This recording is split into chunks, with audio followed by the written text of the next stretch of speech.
احنا في سموحة في ظهر نادي النصر عند الكوبري كده اهوت. في هنا شقتين مفتوحين على بعض، ده مدخل الشقة الأولانية، ونخش بالمدخل الشقة هنا بنبص نلاقي نفسنا ان احنا على صالة كبيرة.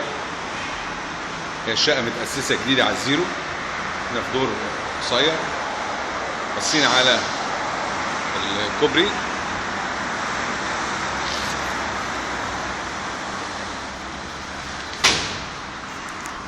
معمول لها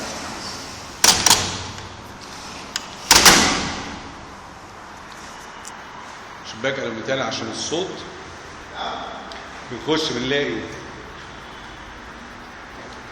أوضة الأولانية، أوضة مقفولة باصة برضه على نفس الكوبري، وهنا في مطبخ معمول مطبخ أمريكاني متوصل فيه كل التوصيلات، حتى توصيلة التلفزيون، سخان، حتى موتور ميه فيه معمول فيه ديكورات. وبعد كده هنا في الغرفة الماستر روم،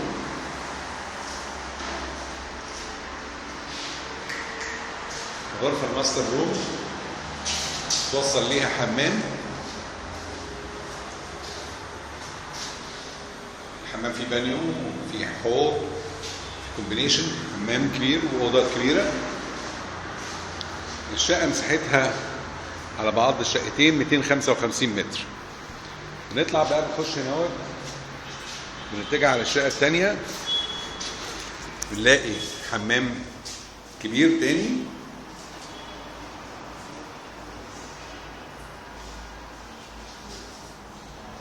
وبعد كده بنوصل هنا اهوت للريسبشن. والناحية التانية الواجهة التانية للشقة فيها أوضتين نوم مقفولين، دي الأوضة الأولانية، وفي المطل بتاعها على نادي سموحة مباشرة، الترعة وهي ترعة محمودية.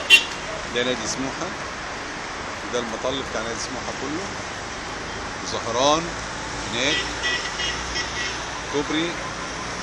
مفيش مشكلة خالص في الشقة ديت في الباركينج، مش هتلاقي أي مشكلة في الباركينج لأن المنطقة ما فيهاش كثافة سكانية عالية. في الحمام التاني حمام ضيوف، وده مدخل الشقة التاني، وده الريسبشن. يبقى الشقة فيها 4 أوض مقفولين، 2 ريسبشن كبير مساحتها 255 متر، الدور الثاني علوي، معروضة للبيع فقط لا غير أو للإيجار. حسين أبو شنب، عين إدارة الأملاك.